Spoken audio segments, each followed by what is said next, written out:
buenas a todos y a todas. En este vídeo vamos a hacer un resumen del tema 3, que se refiere a la elaboración de la programación didáctica de una acción formativa en formación para el empleo. Vamos a empezar el primer apartado del tema, que se refiere a la formación por competencias.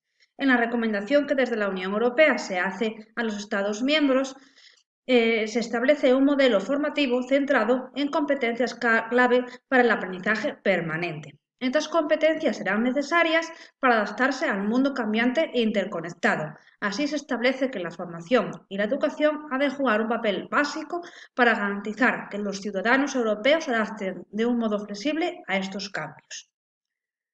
Una competencia clave es una combinación de conocimientos, capacidades y actitudes adecuadas al contexto. Son todas las competencias que todas las personas precisan para su realización y desarrollo personal, para la ciudadanía activa, la inclusión social y el empleo. Son 8 las competencias clave. La primera, la comunicación en lengua materna, la comunicación en lengua extranjera, la competencia en matemática y competencias básicas en ciencia y tecnología, la competencia digital, aprender a aprender, las competencias sociales y cívicas, el sentido de iniciativa y espíritu de empresa y, por último, la conciencia y expresión culturales. Por tanto, la formación basada en competencias es un modelo de formación integral que permite a los participantes adquirir una experiencia de formación que les permita la aplicación del conocimiento, las habilidades y las destrezas aprendidas en un contexto laboral determinado, teniendo como referencia los requerimientos reales de un puesto de trabajo concreto. Esta formación permite responder a los problemas reales que nos encontraremos en la práctica profesional futura. Vamos a pasar al siguiente apartado del tema, que se refiere a las características generales de la programación de acciones formativas. La programación, como ya vimos en otros apartados y en otros temas, es un instrumento fundamental que ayuda y orienta al profesorado en el desarrollo de procesos de enseñanza-aprendizaje, evitando así la improvisación en la práctica educativa y favoreciendo una enseñanza de calidad. La programación de acciones formativas se caracteriza por ser coherente. Sus distintos elementos deben interrelacionarse para cubrir todos los aspectos de la misma. Contextualizada. Se basará en el perfil profesional y el contexto productivo de la acción formativa asociada a la unidad de competencia. También tiene que ser útil. Se hace para ayudar al formador a llevar a cabo el proceso de enseñanza-aprendizaje. Funcional. Debe tener aplicación práctica y directa. Realista. Se va a poner en práctica y va a ser evaluada, por lo que debe ser realizable. También tiene que ser flexible. Su función es guiar la acción formativa, pero no condicionarla, por lo que se puede modificar, ampliar, actualizar en función de las necesidades de cada momento. También tiene que ser abierta a diferentes metodologías, planteamientos, etc. Plural, tiene en cuenta las características y limitaciones de los participantes. Integradora, trata de integrar los intereses y necesidades de los participantes, el formador, mercado de trabajo, sistema educativo, etc. Y sistemática, establece un orden que facilita su puesta en práctica y posterior evaluación.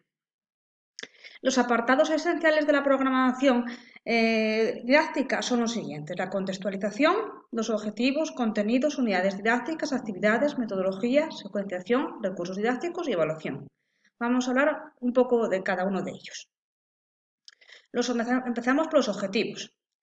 Para Rodríguez Dieguez son los comportamientos esperados en alumnos como consecuencia de determinadas actividades docentes.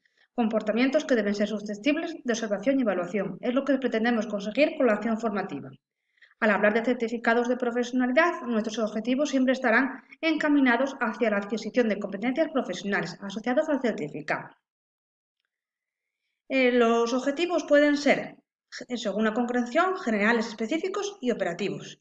Según el propósito, formativos y terminales, y según el ámbito de aprendizaje nos basaremos en la taxonomía de Bloom y la taxonomía de Fraboni. Mayer nos proporciona las siguientes razones para formular objetivos claros y precisos. Cuando no hay objetivos de aprendizaje claramente definidos, no se tiene una base firme para la selección o el diseño de materiales, contenido o método para llevar a cabo la enseñanza. Poder saber si se cumplió con objetivos establecidos. Los elementos que se incluyen en las pruebas de evaluación se diseñan para medir si se cumplen metas importantes de aprendizaje. y proporcionan a los participantes un medio para organizar sus propios esfuerzos hacia el logro de dichos objetivos. Con relación a la redacción, se deben seguir las siguientes normas. Siempre hay que utilizar un lenguaje claro y sencillo, evitando siglas o abreviaturas sin explicar y el lenguaje ambiguo. Usar siempre frases enunciativas y afirmativas que permiten observar qué resultados se pretende conseguir.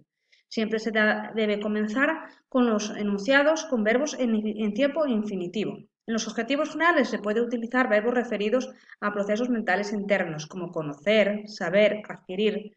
En los objetivos específicos se pueden utilizar verbos más concretos, acciones concretas, con conductas externas y observables, medir, clasificar, señalar, seleccionar, enumerar. No usar juicios de valor, con pocos objetivos, como aprender correctamente. Y cada objetivo debe referirse a una única conducta o desempeño esperada. Ahora vamos a hablar de los contenidos formativos. Los contenidos se pueden definir como el conjunto de conocimientos o habilidades que el alumno debe alcanzar para el logro de los objetivos propuestos.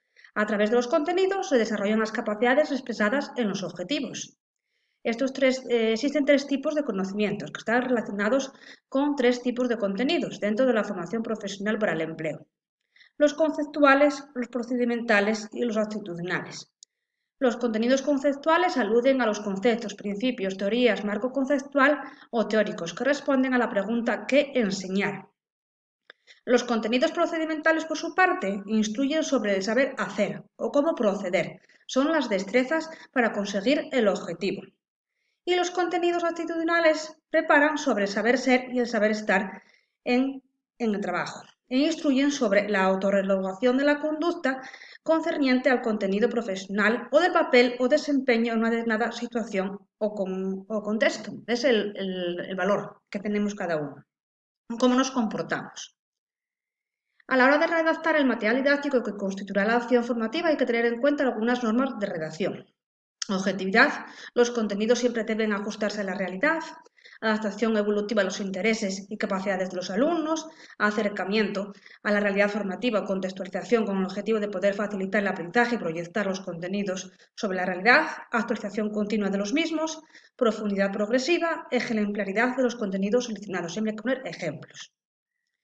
La secuenciación, que lo veremos un poco más adelante, se basa en tres partes. Se partirá de lo más general a lo más específico, se irá de lo más fácil a lo más complejo y se deberá partir de lo más próximo a aquello que es más cercano a la práctica diaria, hasta llegar a lo más lejano y abstracto.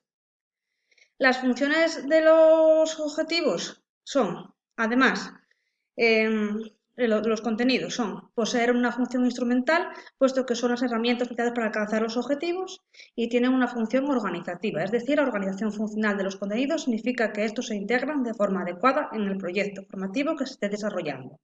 Además, los contenidos son la base sobre la que se organizan las actividades. Dependen enteramente de los objetivos, por lo que se deben adecuar y adaptar como un todo entre sí. Y es decir, los contenidos se secuenciarán y temporalizarán en función del grupo al que van dirigidos. Además, es conveniente realizar una evaluación inicial de los conocimientos previos y expectativas. Por tanto, los contenidos se adaptarán en función de los objetivos que haya que alcanzar al final del proceso. También hay que tener en cuenta las diferentes modalidades de formación para ajustar los contenidos. La formación presencial cuenta con un máximo de 25 alumnos por grupo, es la más tradicional en la formación de procesos de enseñanza-aprendizaje y generalmente requiere una calendarización y una asistencia regular. En esta modalidad se pueden impartir todos los tipos de contenidos. La modalidad a distancia tiene como característica principal la separación física entre el alumno y el docente. La comunicación es bidireccional y permite el diseño de una formación específica para cada alumno. Aquí los conocimientos procedimentales y actitudinales se pierden. Por ello, lo más adecuado siempre es la modalidad mixta que interrelaciona las dos o más modalidades de formación. Esta modalidad permite abarcar todos los tipos de contenidos, ya que los más teóricos y conceptuales se impartirán en la modalidad online, y en cambio la parte presencial se aprovecharía para ocupar los contenidos prácticos, actitudinales o procedimentales. Después, las actividades, otra de los apartados de la programación. Se pueden definir como aquellas prácticas o ejercicios diseñados y planificados cuya finalidad es que el alumnado logre sus objetivos propuestos. Para ello será necesario que estén relacionados a los contenidos previamente establecidos. Se establece también una estructura básica para organizar las actividades de enseñanza-aprendizaje. En primer lugar, identificar, es decir, qué se va a hacer, denominación de la actividad, el procedimiento, esto es cómo se va a desarrollar, metodología, técnicas, pasos y estrategia a aplicar, recursos y medios, o sea, con qué se va a hacer, dotaciones y materiales necesarios, objetivos para qué se hace, elementos a observar, evaluar y criterios para calificar, y la duración, es decir, cuánto tiempo se necesita para realizarla. Temporalizar el intervalo que va a durar cada actividad. Las actividades que se pueden clasificar en función del momento en que se realicen, en actividades para introducir una actividad que pretenden comprobar la situación de partida de los alumnos, actividades para el desarrollo de una sesión, son las que se usan para trabajar los temas y ahondar en el corpus de los conocimientos, donde está la chicha. Actividades para finalizar una sesión son las realizadas al final de cada unidad de trabajo y está destinada a la realización de síntesis, conclusiones, esquemas, mapas conceptuales, la evaluación del aprendizaje. Y podemos afirmar que, como norma general, las actividades se formularán mediante un verbo de acción en tercera persona y en tiempo futuro. Por ejemplo, elaborarán, redactarán, manejarán, realizarán. Se incluirán todo tipo de detalles e instrucciones que se quieran identificar mediante la realización de las actividades. Se describirá la actividad siguiendo un orden de realización o secuenciación y los contenidos de las actividades deben guardar una íntima relación de concordancia. Dentro de cada actividad siempre habrá un contenido que se aprende. El siguiente apartado es la metodología. La metodología educativa se puede definir como el procedimiento didáctico para la consecución de los objetivos propuestos. Se establece después de seleccionar y secuenciar los contenidos a incluir en la programación. La elección de la metodología se guía de los siguientes parámetros: caracterización del grupo, estilos de aprendizaje, objetivos a alcanzar, tipos de contenidos y ámbitos de conocimiento, secuenciación de los contenidos, características profesionales y personales del formador, instalaciones y recursos disponibles, tiempo disponible y la modalidad de impartición. Después están los recursos pedagógicos o didácticos, que son cualquier materia que en un contexto educativo determinado sea utilizado con una finalidad didáctica o para facilitar el desarrollo de las actividades formativas. Los diferentes recursos pedagógicos desempeñan una serie de funciones, como son: proporcionan información, por ejemplo, un artículo; guiar los aprendizajes de los estudiantes, por ejemplo, el libro de texto; ejercitar habilidades, entrenar, por ejemplo, un maniquí para practicar atención a personas dependientes; motivar, despertar interés, por ejemplo, un vídeo; evaluar los conocimientos y las habilidades, como por ejemplo un cuestionario; corregir los errores de los estudiantes, por ejemplo, una actividad online; proporcionar entornos para la observación, exploración y la experimentación, por ejemplo, un simulador de vuelo informático; y proporcionar entornos para la expresión y creación, por ejemplo, unos bloques de construcción. Y por último están los criterios de evaluación. La evaluación es el proceso de recogida y análisis de información relativa a un objeto o proceso formativo. Su finalidad es elaborar unas determinadas conclusiones. Esta valoración es útil para posterior toma de decisiones, evitar efectos no deseados y actuar de modo apropiado para garantizar la obtención de los resultados deseados. Para llevar a cabo la evaluación debemos plantearnos 3 preguntas: ¿qué evaluamos?, ¿cuándo? Y ¿cómo evaluamos?